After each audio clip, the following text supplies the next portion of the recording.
Assalamu alaikum and welcome to Game Changer. I'm Mariam Zia. Nearly 70 countries of the world are facing debt crisis, and many of them are also struggling for climate as well. And there are also many issues when we talk about sustainable development goals.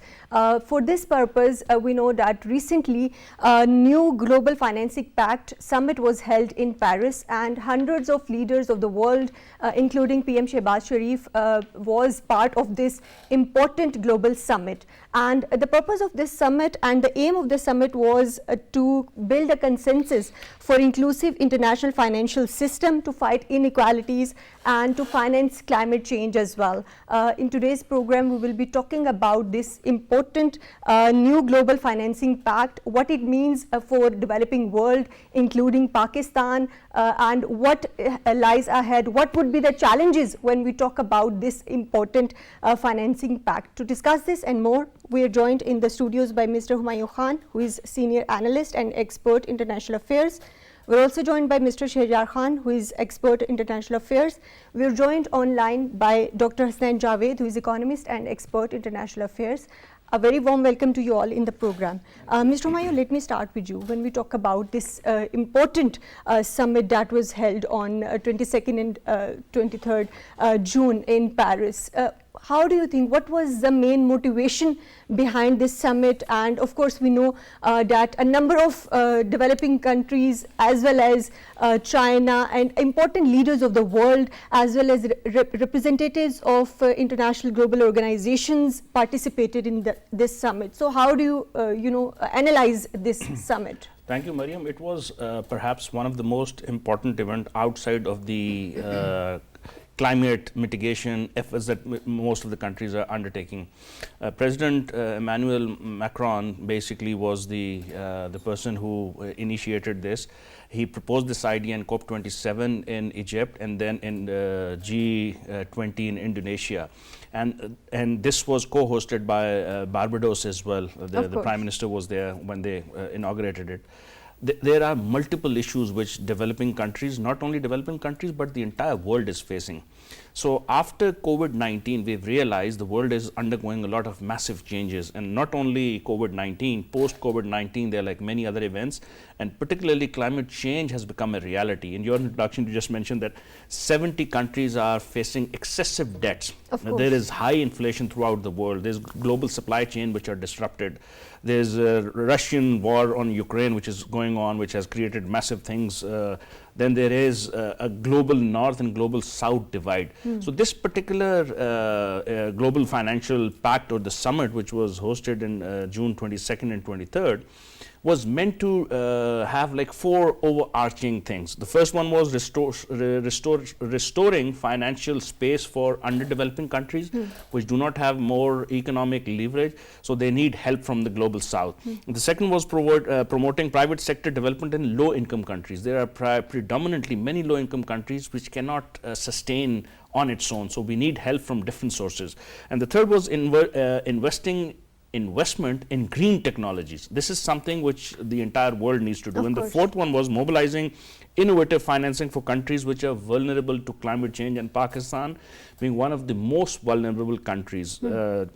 There's a very important study by German Watch, a very important think tank, and Notre Dame University as well, which says Pakistan lies in world 10 most vulnerable countries, which has been suffering for last 20 years by more than 200 events, be it earthquake, be it heat waves, be it many other events. So I think having such kind of financial summit, which basically deals with the global south, which cannot deal on its own, this was one of the most important benchmark of this event. Of course, this was an important benchmark, and when we talk about climate change, Pakistan is one of the vulnerable countries. But how do you see that Pakistan fits into the broader context of this global summit? Initiatives was also very important in terms that this was the first time that there's a call of like reforming the international financial systems. Very important.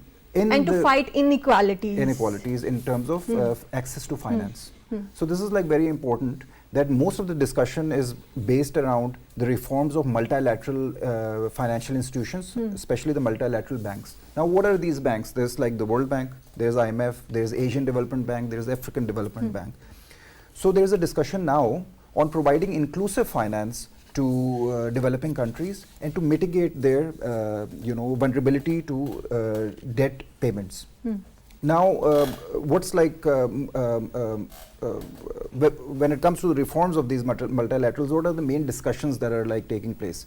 So the biggest discussion that comes around is that most of the loans that are provided for development, for example, infrastructure development, the World Bank provides loans that the private sector cannot basically sustain. So these are roads, these are bridges, these are dams. Infrastructure projects. Large infrastructure projects, and developing countries are dependent on these multilateral institutions to develop their economies. Now what generally happens is that these loans, first of all, are not green in nature. They're not sustainable. So, and they do not like take into account the green initiatives that everyone is like talking about. So these are like very hardcore infrastructure related, and these developing countries go into a lot of debt to sustain these loans. And once these countries are focused on like eliminating that debt, and a lot of their GDP goes into that portion, so they don't have like enough funds to basically invest in green initiatives. They cannot like invest in climate adaptation strategies. So this like places a lot of stress on these countries. Of course, we will be talking about the role of these multilateral development banks later in the program. But when we talk about this important event of Global Financial Summit, what are some of the quick wins or the agreements that you see coming out of this summit? So President Macron basically gave a very important statement after this initiative ended. He basically said that there's like now global consensus that this reform is needed in the international financial systems. So that was like the first main takeaway from this conference, that all the developed countries who basically finance these multilateral institutions, they basically agreed that yes, there is like some sort of like reforms that are needed and required.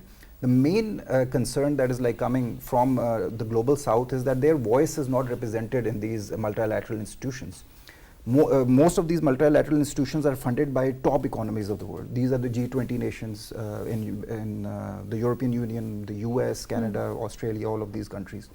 But the countries from the global south, they are not represented. So the countries from the global south, they're basically saying that the countries from the global north are not really taking these loans. These loans are being taken on harsher terms as compared to the and there's a huge gap when we talk about the interest rates as well. Of course, we will be talking about those gaps as well later in the program. But Dr. Stan, when we talk about this important Global Financing Summit, how do you see how do you analyze the outcome from this summit, and are there some initiatives that will be immediately affecting or helping the underdeveloping countries?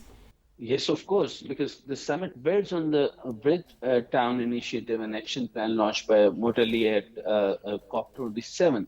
But it adds an overhaul of the global monetary arrangement that is based on the system established some 80 years ago. So it should be, I mean, initially it should be taken up this issue well before time, but it's late. But of course, nothing to be late if it is on the right track. So the summit for the new Global Financial Pact is aimed to build a new consensus for a more inclusive international system.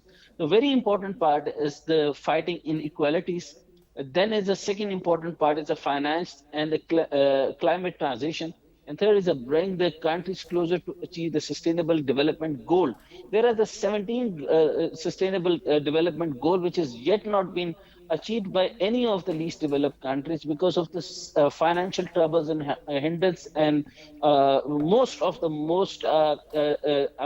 tricky obligations. So I would call it, I coined the term tricky obligations. So we have to move out of the tricky obligation. Then in run up the other important international event and conference during the next 2 years, the summit aimed to define the principle and the steps required for comprehensive reform of the international financial system, which is very much important because what the UN is doing, what in relation to IMF is doing, what in relation to NATO is doing. So we have to interlink all these things. But most important thing is an international financial system, and they pave the way to more balanced and fair partnership between the North and South. So Of China course. could play a crucial role at this Global Financial Summit that aim to help developing countries address a series of the crises, including the climate change. Yesterday, I met the high-level delegation on this, so I have the clue for the global financial system. So they have submitted a very important framework for all these issues. But there are a few challenges, what I would say, what I carry from the yesterday discussion, which is these issues were spotlighted in April at the spring meeting of the World Bank and the International Monetary Fund, IMF, an agency of the United Nations, so which monitors the international financial system, the global economic development. The World Bank Standing Committee and U.S. Treasury and Secretary Janet Yellen both urged the further reforms this year to improve the bank response to climate change. Very much important. So China proposed yesterday when I was present in this meeting.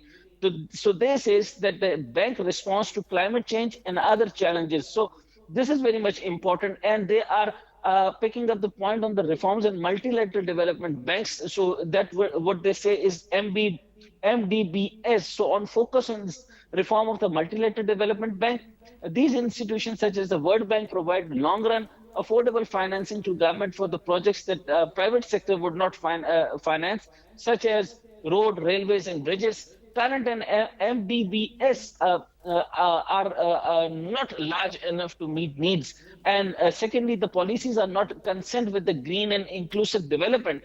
And third problem is that the voice and representation of the developing countries are small relative to the Western powers that do not borrow.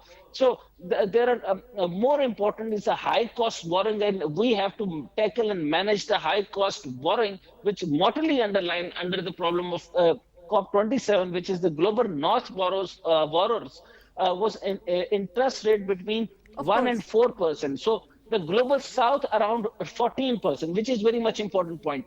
It should be the 14%, not about the lowest of the 14%. And then we wonder why energy partners are not working. Moreover, high inflation means the cost of borrowing is growing. Right. So these are the issues, and when we talk about the issues, debt burdens by the developing or underdeveloping countries, rather underdeveloping countries, is a main issue. It remains consistent issue. So were there some breakthroughs when we talk about this Global Financing Pact to deal with the debt burdens of the underdeveloping and vulnerable countries? You know, there were a lot of discussions. There's a lot of optimism when the delegation left Paris. There was a renewed sense of urgency that, you know, we need to restructure. Dr. Hasnan mentioned, Shayar also mentioned. Then there was also hope for many.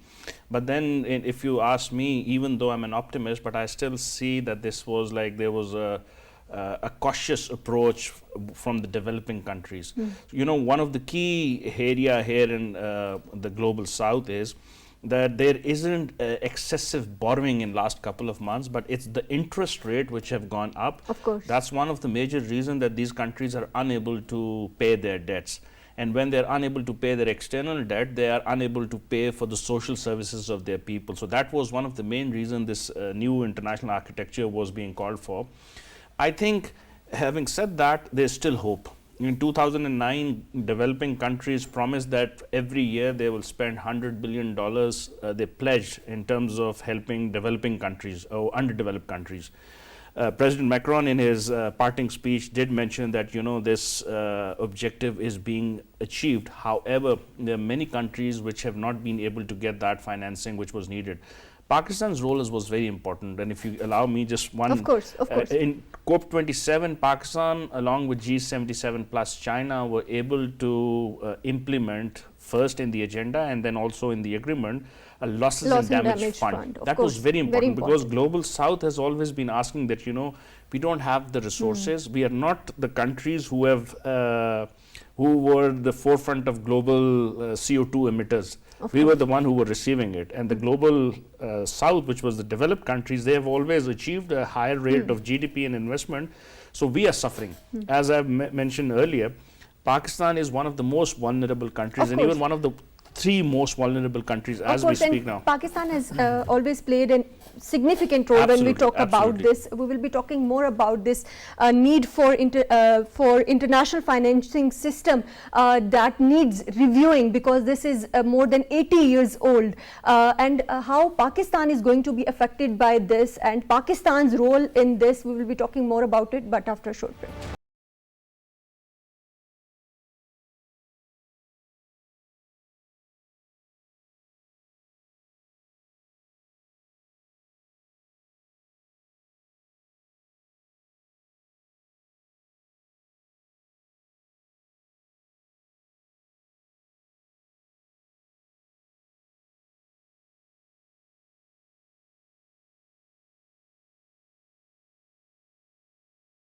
About the new Global Financing Pact Summit that was held in Paris. Mr. Shahiyar, when we talk about, of course, this important global event, Pakistan participated in this summit. And keeping in mind our current economic situation, how do you think Pakistan can leverage, or Pakistan has leveraged its participation in this Global Financing Summit to secure some, financial benefits for the country? So as Humayun Sahab just mentioned, that in the last COP27 meeting that happened in Egypt, Pakistan was able to establish the loss and damage fund. So now this time around, our Prime Minister Shahbaz Sharif, he basically made a very important case for Pakistan. As Pakistan and a lot of other developing countries as well, we basically say that they're going through a poly crisis, a crisis which is of multiple natures. Course. So first of all, we're facing a growth that is totally stalled. We are facing a lot of crises emanating from climate change. Other than that, we are facing supply chain disruptions. We are going through multiple crises the inflation and the commodity prices are rising. So it makes it very difficult for countries like Pakistan to basically invest in any initiatives that are focusing on climate change adaptation and building resilience to the effects of climate change. So this is one of the areas where internationally there is a bit of reluctance, especially when it comes to funding the loss and damage fund. So we get a lot of commitments, and especially Pakistan, it basically got a lot of commitments to. There were a lot of pledges, of course. Yeah, and those commitments haven't really realized up till now. So one of the ways where the Prime Minister basically fought Pakistan's case was to basically fulfill these commitments made by the developed countries in the last conference. So that is one area where we basically fought for the case not just for Pakistan but a lot of other developing countries as well. Of course. So that is one area where. Of course, that is one area, Dr. Hassan. When we talk about Prime Minister Shahbaz Sharif's participation in this new Global Financing Summit, of course, there were a lot of meetings in which Prime Minister met with a number of global leaders. So what were some of the key areas of cooperation that were discussed, and what are the outcomes of those bilateral meetings? See, so the premier mostly focused on the calamity because he have done previously he have held the biggest meeting of the time, which never been focused before because it was a huge happening over there in the Sindh and the Balochistan. So still we are lack of $30 billion. So it is a huge deal. So Pakistan will contribute to the debt and summit as a leading stakeholder. So Prime Minister have taken this point up that we are under the debt crisis, as Hamayu pointing out very well, that it is the interest problem rather the debt problem. It is the highest interest level. It was maximum by 2 or 1%, 1% or 2%. It should not be more than 4%, but it increased by the 4 to 9%, which is, for example, it is an Islamic infrastructure bank, it is the Asian Development Bank. We have taken a long high interest rates, which is very bad in a manner that we have to pay for about the 9% of the tax, which has never been, the participation in any of the financial institute. But so in that view, so Premier, focusing on the leading stakeholder in the global discourse, a leader in G77 and the China, and one of the largest developing country most affected by the climate change. Then the Prime Minister presented the Pakistan perspective and proposal for the reforms in International Financial Institute, which is very much important. And then is the institution, climate finance, green infrastructure, entertainment for the SDGs, and the solution to related to the debt. So this is very first time that categorically, Prime Minister focused the point that we are the victim of this climate. We are the victim of this financial institution all over the world. So now it has been done. It is after the 80 years they have focusing on this financial issue, which is not on the equality basis. So if we are the least developing country, why the interest rate is high? So this is very big question raised by him. So the Prime Minister also held the bilateral meeting with one world leader, including the Saudi Crown Prince Mohammed bin Salman and the president of the IMF on the sidelines of the meeting. So this is one of the very important part. And then is China's huge role to play. This is the most particular part and prominent part. That's what I want to ask you about. That China has also emerged as a significant lender to these underdeveloping countries. So how do you view China's approach of lending to underdeveloping countries, and especially when we talk about the West, approach to China's lending to underdeveloping countries? Yes, this is a big part, because when China is lending at the Belt and Road Initiative, this is the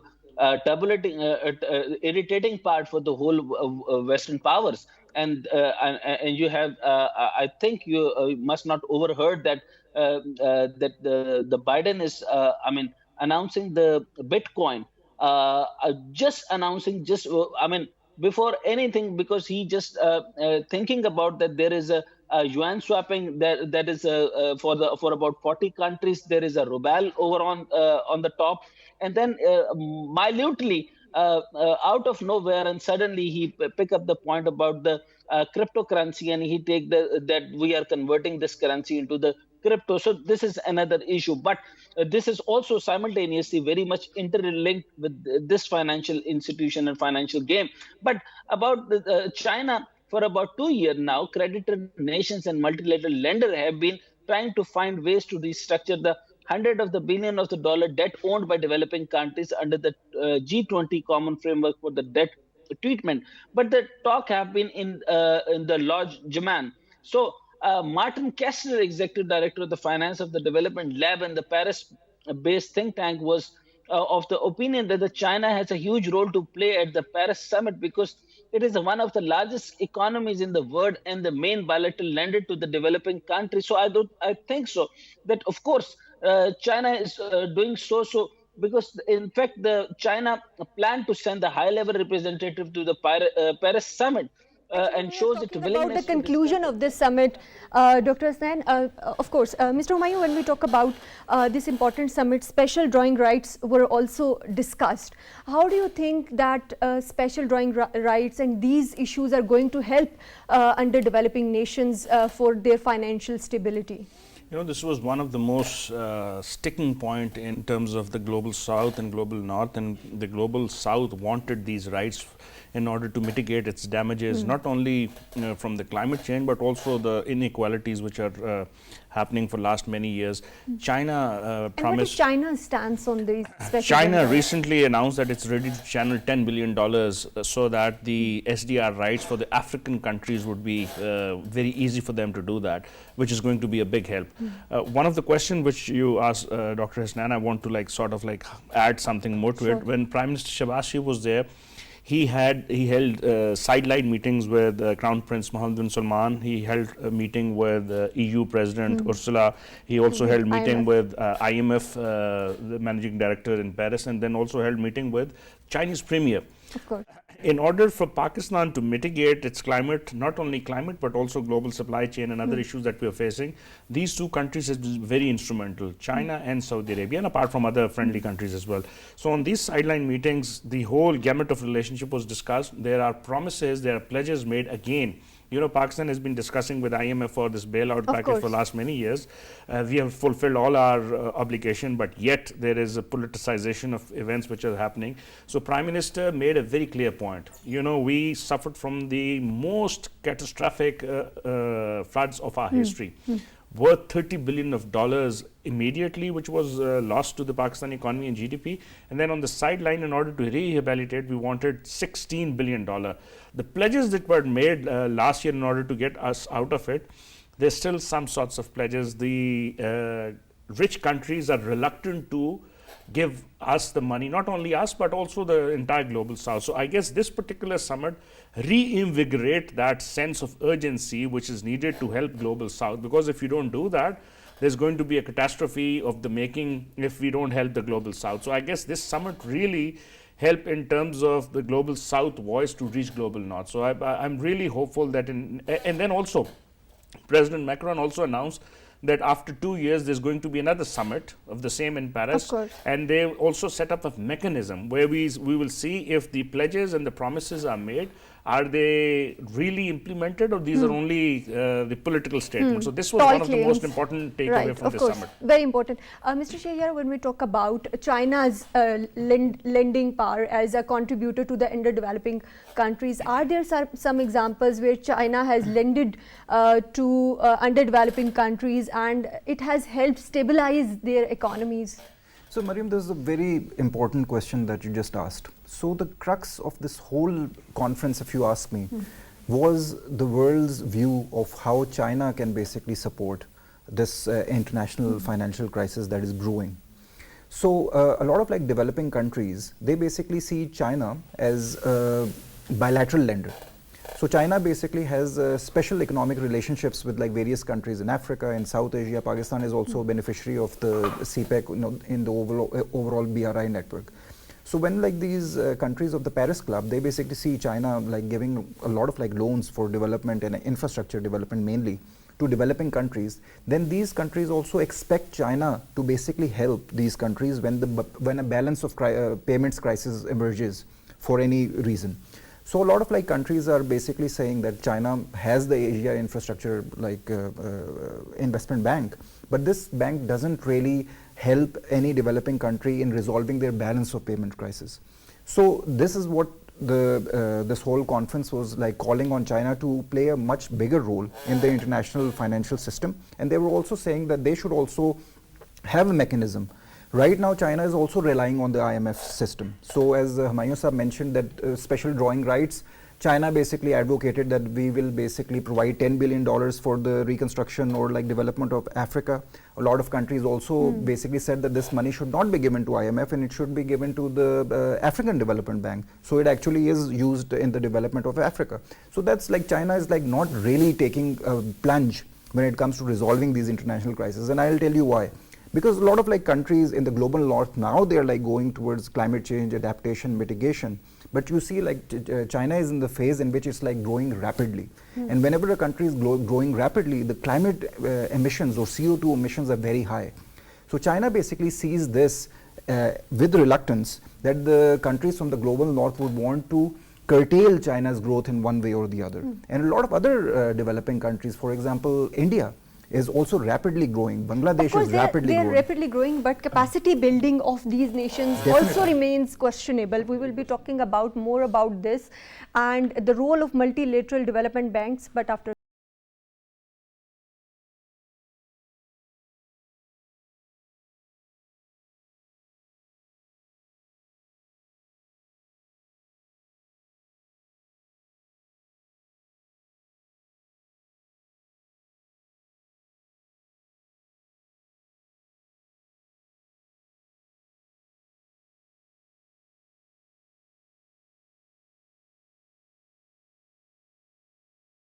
back, we are talking about the need for inclusive international financing system. Dr. Sen, when we talk about this important summit, and of course outcomes are being discussed, how they are going to be implemented, but capacity building remains an important issue.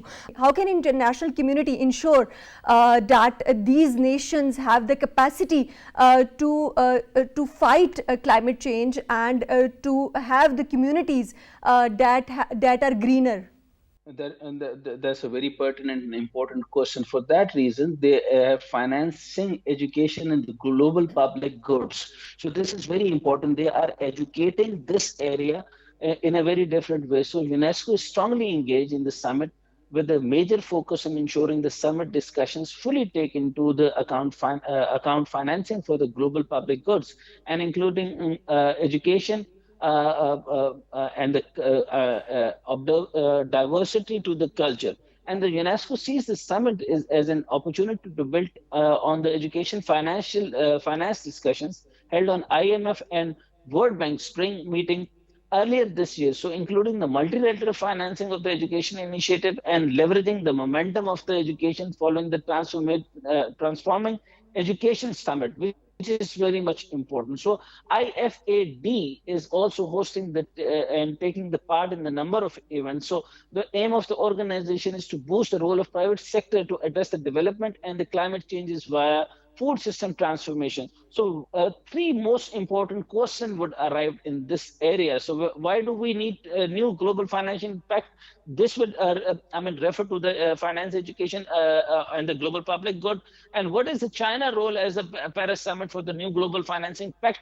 For all these modalities under the China, because Shahriyar was very right that it is apprehendedly focused on the China mechanism. So third important part question is will the Paris summit a game changer for the world, especially developing countries like Pakistan?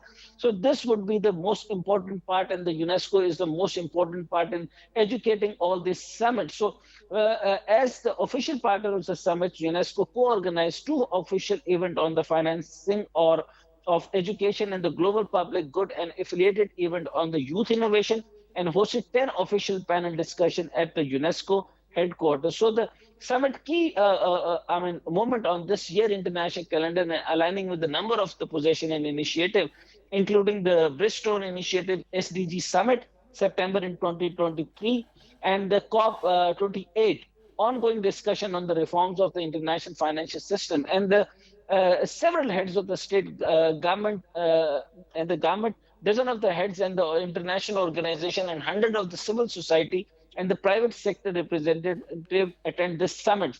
So this will change the whole scenario. This will change the whole financial system. This will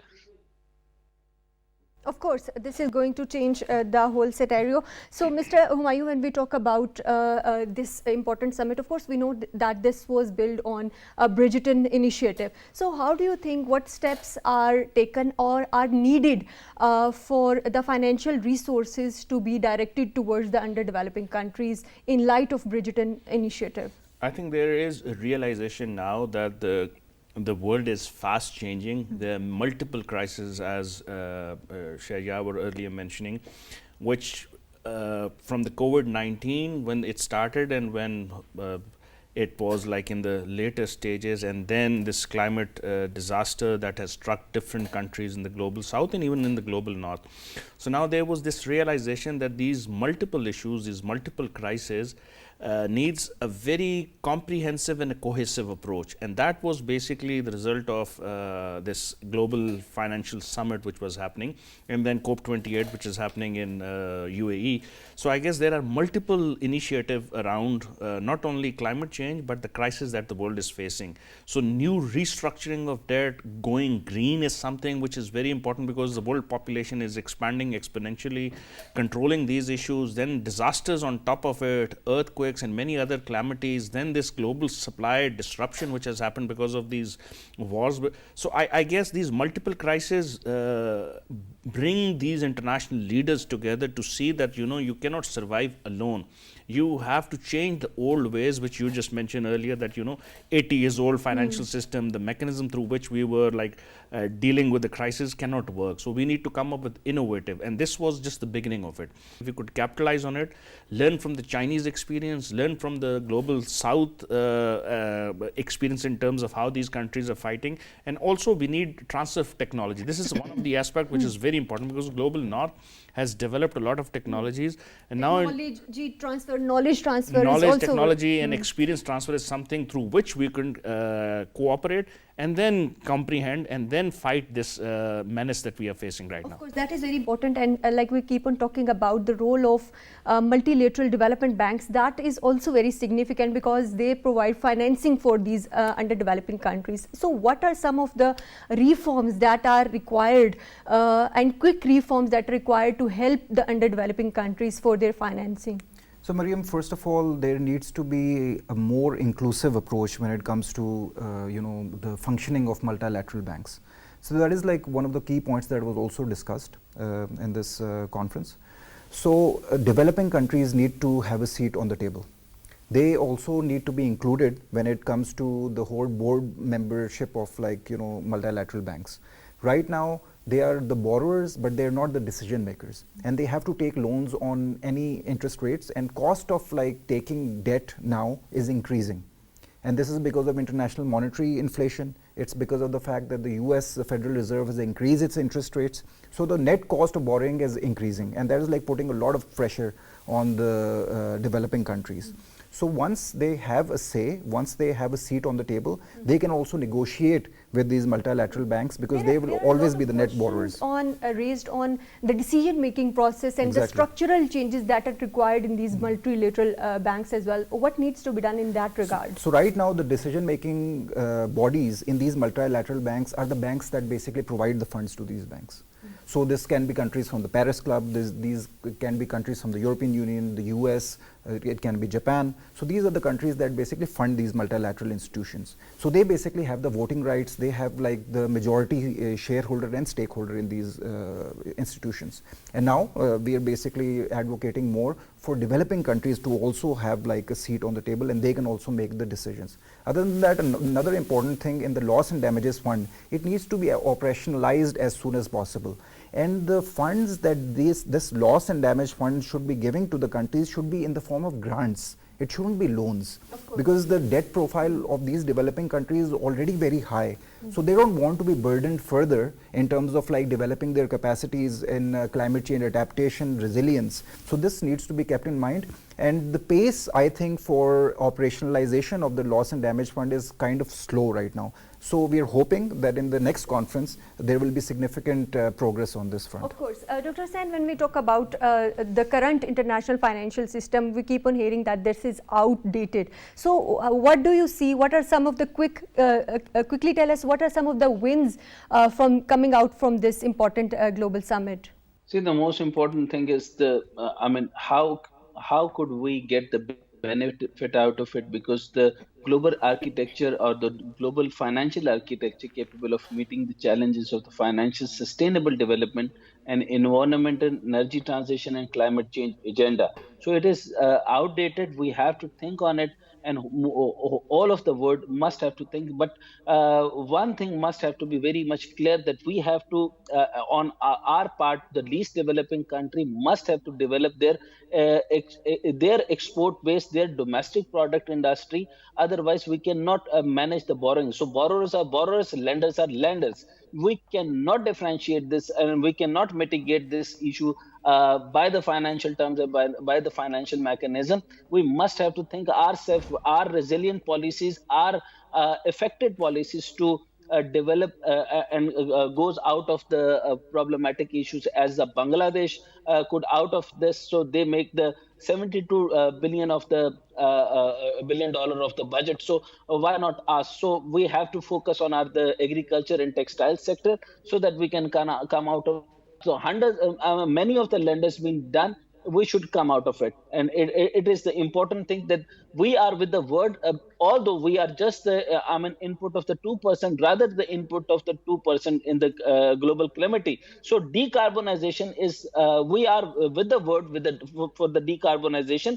But those countries who have done 90% of decarbonization, and the America has done 70% of the carbonization, and so we are the victim. So they must have to think about us, and they have to focus, and they have to support us without lending, and we are not charging, and they must have to incentivize us for this big deed. So we are part of this, and we are the part of the Green Energy Pact. Right. Thank you very much, Dr. Sain Javed, for joining us in today's program. Thank you very much, Mr. Humayun Khan, for being with us in today's program. Thank you very much, Mr. Shahyar Khan, for joining us in today's program. Of course, in today's program, we discussed about this important new Global Financing Pact that was held in Paris, and of course there are a number of issues that the developing countries are facing to meet the sustainable development goals, and debt trap is one of them, and climate financing is another important issue that was raised in this summit. Of course, there are a number of challenges when we talk about the issues faced by the underdeveloping world, but the opportunities are also immense. If we can maximize on these opportunities, it could be a game changer. That's all from program tonight. Take care.